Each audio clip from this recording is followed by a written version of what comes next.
Well, hey folks, real on Super Jump Wrestling and 10 wrestlers that deserve better WWE runs. That's what this show is going to be about. And yeah, you're going to see some more countdowns coming up in the coming weeks and into next month, especially as we get closer to the end of the year. I'll start doing end of year shows from New Japan, WWE, NXT, anything NXT related will be co-branded by myself and the Durbinator, though he will take center stage as his brand. And check out his NXT 205 Live and NXT UK reviews. Knocks them out of the park every goddamn time. So, with this countdown, WWE has really used some talents badly, but they've used some talents really well, and some talents they've used better than I actually thought they would. Now, not everybody's going to fit in the WWE bubble, same with not everybody's going to fit in Impact's bubble, not everybody's going to fit in Ring of Honor, New Japan, Lucha Underground, that kind of stuff. For a variety of reasons, it doesn't always work. Not everybody's going to be over in the same, in a different company as they were in WWE or from Impact to WWE or something like that. But anyway, these are going to be, and let's get into turning into a short-range series, but I'm going to dive right into 10 wrestlers that I feel deserve better WWE runs, and just didn't get them. So, and leave in the comments your choices. I really love to hear from you guys, honestly, and you guys really do make this channel pop. I really appreciate you guys enjoying the content that I provide, or myself and Durbinator provides just on his own. And yes, for anybody wondering, easy for me to say, we will be trying to do some more gaming streams, especially as 2019, gets rolling on. So, number 10, Gail Kim. I said about Gail Kim in the past, whether she is everybody's cup of tea is, up for debate. But Gail Kim deserved much better runs in WWE than she got. Now, she was used a lot better in her first run than she was in her second run. Now, in her first run, she was brought up too soon, made the champion, and it was kind of in. They didn't really use her all that well, and she ended up going to Impact, and even though at times she was a valet, like at first she was a valet for like America's Most Wanted and Jeff Jarrett, eventually it got to where, hey, we're going to introduce women's wrestling and be ahead of the curve for a cable TV program. Now, yes, Japan and, other companies have been doing well with women's wrestling, and WWE, even though they had the biggest stage, was not using women's wrestling all that well, even though they have some good workers. Gail Kim was still there in Impact, knocking it out of the park when her and Jacqueline had that great match at Lockdown 2007. I'm not going to cover every single aspect of her career, but suffice to say, she was a big part of, TNA Impact Wrestling's Impact Wrestling Knockouts division. And she honestly deserved a ton better than she got in her second run in WWE, where they marginalized her completely. She got out of there after 2 more years and went back to Impact, where she was actually treated like a wrestler. And if they had just realized that she could have been this, figurehead of their WWE women's division, they might have been able to fucking keep her around. Because one, they could have paid her more than Impact did at the time, even though it was also about quality of life. I mean, Impact used her well. It's just a damn shame she had to leave at one point when the Knockouts division was rolling, because she had a sick sister to go back to WWE for a couple of years. Impact used her a whole bunch better, and it's just a shame WWE didn't realize the massively talented woman that they had, and somebody that really did a lot for women's wrestling in general. And I don't think gets nearly enough credit, like she should. I mean, she gets credit from some people. I'm just saying more and more people should give Gail Kim credit. And she certainly deserved better than her first 2 runs in WWE, and likely her only 2 runs in WWE, as she's a backstage consultant with Impact, I believe. They just should have used this massively talented woman so much better. And then we go to number 9, Matt Morgan, another guy that Impact used a whole bunch better. There'll be another countdown I'll be doing at some point, where I'm going to take, comment suggestions from people. And I already wrote their usernames down from YouTube comments and everything about people that could have been used better. And you can take a look at 10 talents that Impact used better than WWE did. You can take a look back at that on the countdown playlist. Matt Morgan is somebody they didn't use all that well in 2003. Him and, it was he was brought up to be part of Team Lesnar. Not really used all that well. Put back down to Ohio Valley Wrestling, and then brought up with a stuttering gimmick. Team with Carlito, feuded with the Big Show, and went nowhere. And then they barely used him, released him. Impact brought him in. Should have tried to make him world champion at some point, or some kind of champion, at least a tag, just something, anything. I mean, but he deserved a singles title run. He was used well, but they never fully pulled the trigger on him. Impact used him much better, though.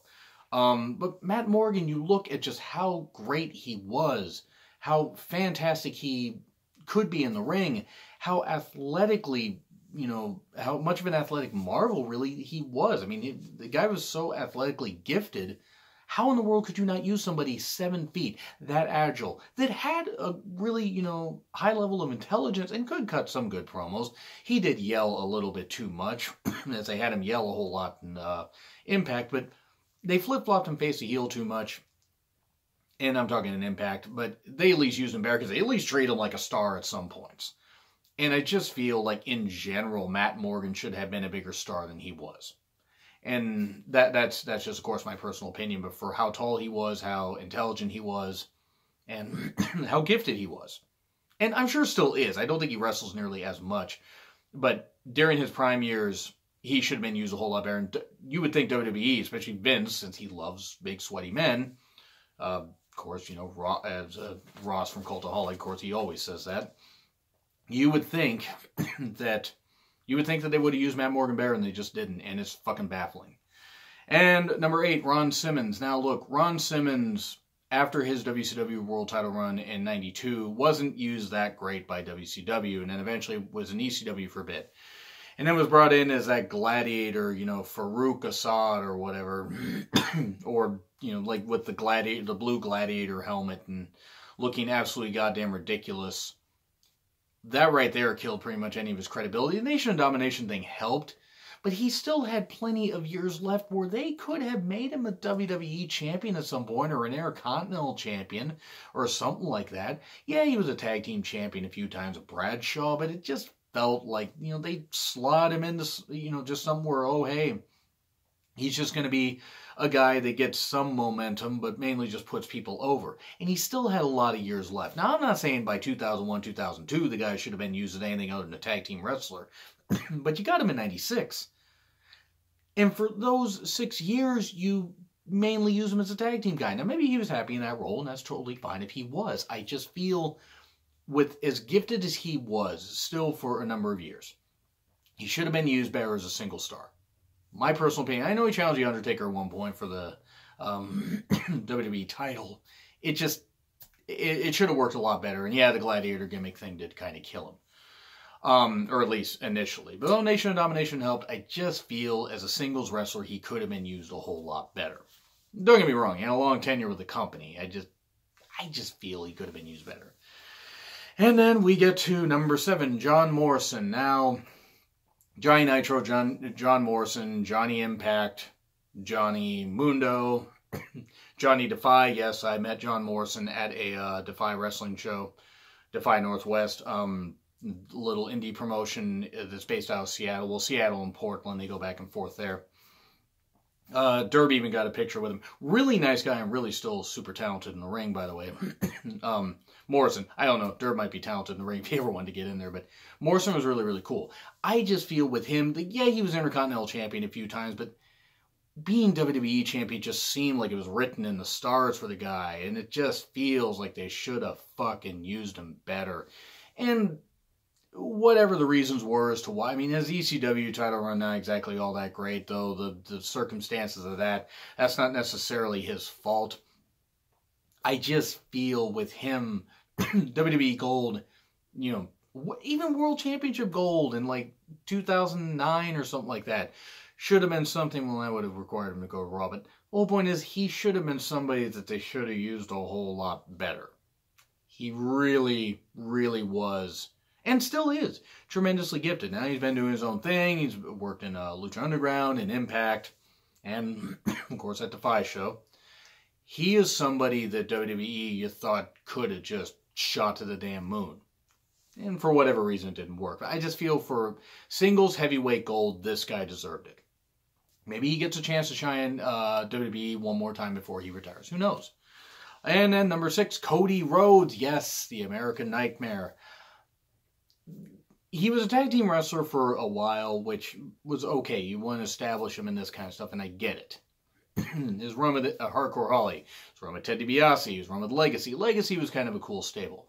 After that, though, yeah, he was Dashing Cody Rhodes, which I loved. I loved Dashing Cody Rhodes. And then he was I just feel like Cody should have been used so much better. And I know he's not everybody's cup of tea, and that's totally fine. It's totally cool. But looking at what Cody's doing now, what he's done since he's left the WWE bubble, that guy is just so fucking talented. So fucking talented.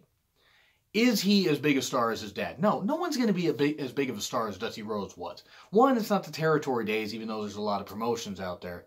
It's just not going to work. But Cody has carved his own path and has done tremendously well. And you should never try to be like your father or like anybody else that you're related to in the wrestling business. Just try to be your own person. And that's what he's done. And god damn it, if he hasn't done that.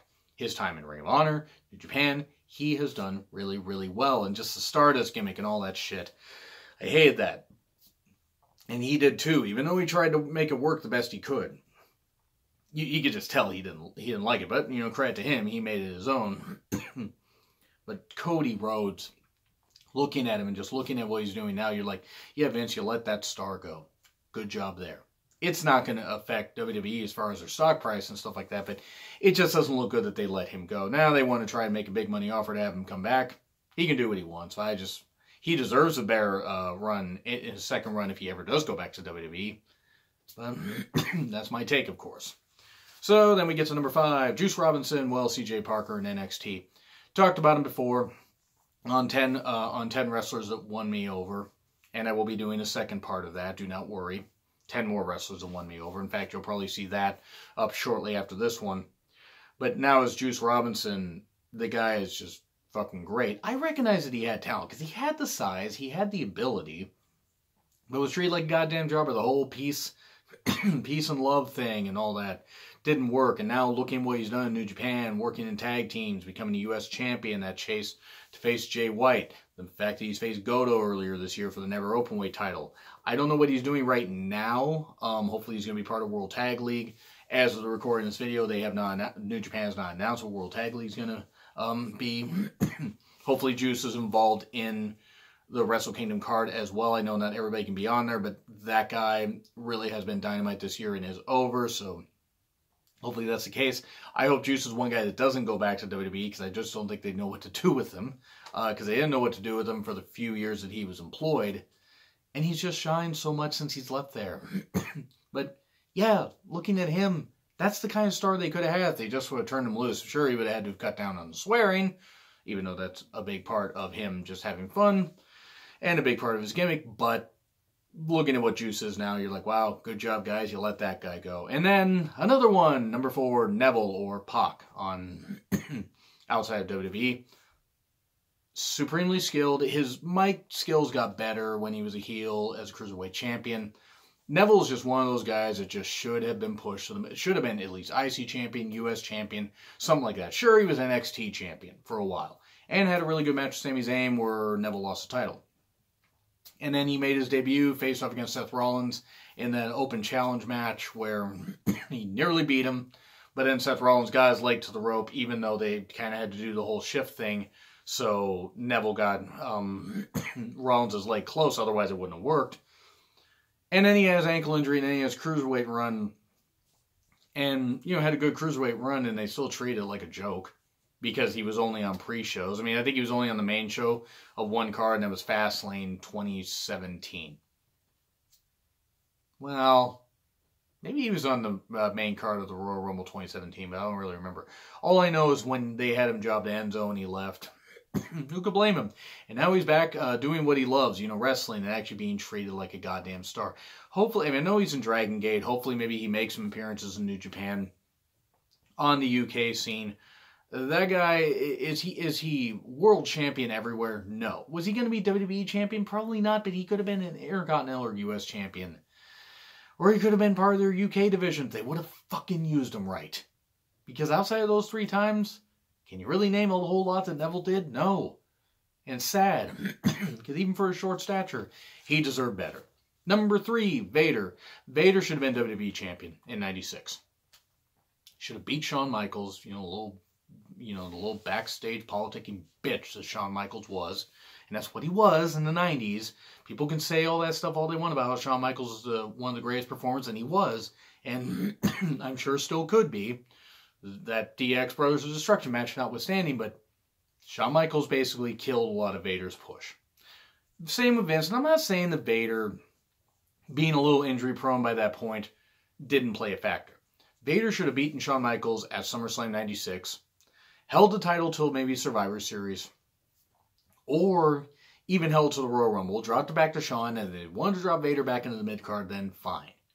But Vader is somebody that could have been WWE Champion and could have been this big monster heel. And no, they made him a fucking joke. And it still bothers me. And it bothers me that they didn't put him in the goddamn Hall of Fame before he passed away. They might put him in the Hall of Fame this coming year. I don't know. Poor Vader. He deserved better. He really did. And WWE just made him look like a goddamn joke, especially in that feud with Kane and Vader calling himself a fat piece of shit. And because he was doing a promo and that kind of stuff, it just... I'm not saying Vader was a perfect person, but that always sticks in my craw, so to speak, that they didn't use Vader better. Number 2, Victoria. Victoria, and I got a banner, you can't see it, but it's back over there by the next to the Kurt one. Tara banners, since that's what she was in Impact Wrestling, that's who she was. Victoria is somebody who was one of the Godfather's hoes, got, taken off of TV, and kept her China, put her through a table, put her and a few others through a table. That's when, that's when China went a little, they had her go a little crazy, because that was right at the end of the whole thing with Eddie Guerrero. I don't blame her. I mean, as that was a love storyline, and Eddie did wrong by her, and then that happened. But Victoria went down to Ohio Valley Wrestling, I believe, got better, came in and had a feud with Trish almost immediately, and that was really good. Their Survivor Series 2002 hardcore match was really good. She had the feud. She had the 3-way match. It was with Jazz. It was Jazz, Victoria, and Trish at WrestleMania 19. She had that one match with Molly Holly, where Molly Holly had her head shaved at WrestleMania 20. And then name anything that she did from 2005 on. And that's not knocking her. Name anything they really did with her of any significance after that. They had her, Tori, and Candice, and nothing against those three. Nothing against that trio. But they were basically just, they were playing with balls, spinning the balls around at the Royal Rumble or getting close to Vince. And my God, it was just revolting. Not on the women's part, whatever. I mean, I'm not knocking them. It's just getting with Vince sees himself as this fucking Casanova. I almost put Dean Malenko on here for the whole James Bond-like thing and the ladies' man thing he did with Lita. I'll put him on another list, perhaps. Dean Malenko deserved better, but Victoria, after that, they used her as a wrestler, but they barely used her well, and she was one of the best female performers that they ever had. And they didn't fucking use her much after, in the ring, or at least in a really good role after 2005. Even from 2005 on, I can't name a lot of memorable moments. Granted, I tuned some of that stuff out, mainly because TV was kind of shit, nothing against the talents. But then you see what Impact did, and Impact used her at least well for like a year and a half, and then 2011, especially 2012, when they made her, just a valet for the, God, what was it? It was Jesse Goddard's and the Bromans, Jesse Goddard's and Robbie E. You don't make somebody that talented just arm candy. Victoria deserved a whole lot better, and she deserved a lot better from WWE. And it's a damn shame that they kept her around, I think, until 2009 and barely used her for half that run. When she had that great feud with Trish, and she had that, good feud with Molly Holly, even though it was kind of rushed. Victoria, great performer, and really, one, she should have been in Evolution, even if you just threw her in the Battle Royal, but she should have been. That one bothers me, but this one in particular bothers me. I almost put Victoria number 1, but then I thought of one person that I absolutely loved, and that's Carlito. Carlito, Attitude Side, should have been used much better by WWE. That guy should have been world champion. Carlito was over. He was over from the first time I saw him. Multi-time Intercontinental Champion. He was a tag team champion at one point. That guy was absolute money. They should have printed money with him as a heel. I mean, and he was a really good heel. Him as a babyface wasn't that bad, but he was much better as a heel. And he was so damn cool that eventually he was going to have to turn babyface. But I always get bothered by the fact that Carlito was never a world champion. Sure, I'm sure he had backstage attitude issues. Who the fuck doesn't? They've made Randy Orton a 13-time world champion, and Randy Orton's one of the biggest goddamn bitches that hates black people, by the way, that the company's ever had. Okay, he's one of the biggest bitches that WWE's ever had that hates black people that's not named Hulk Hogan that WWE has ever had. Carlito, though, back to him. I really, really, really hate that they never made him world champion. And he just deserved a better run. He had a long run there. He had a run of like, I think 7 years. Well, I know on TV he was brought up as, made U.S. champion. Then he had that arm injury. And then he was kept off TV for a bit. And they made him an Intercontinental champion a couple times. And is what it is. But world champion should have been written in the stars for that guy. He should have been a Money in the Bank winner. I would have made him the 2007 Money in the Bank winner instead of Mr. Kennedy, and nothing against Mr. Kennedy, but I think Carlito would have been a better choice. But Carlito was feuding with Ric Flair at the time.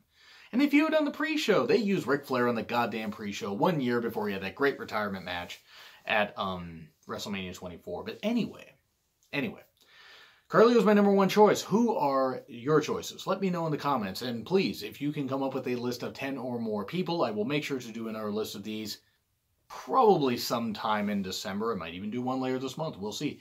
Anyway, what do you guys think of the list? Let me know in the comments. Like, share, subscribe, Twitter handle in the description. And excuse me, it's been Real Honesty with John Rittland, and I will see you soon.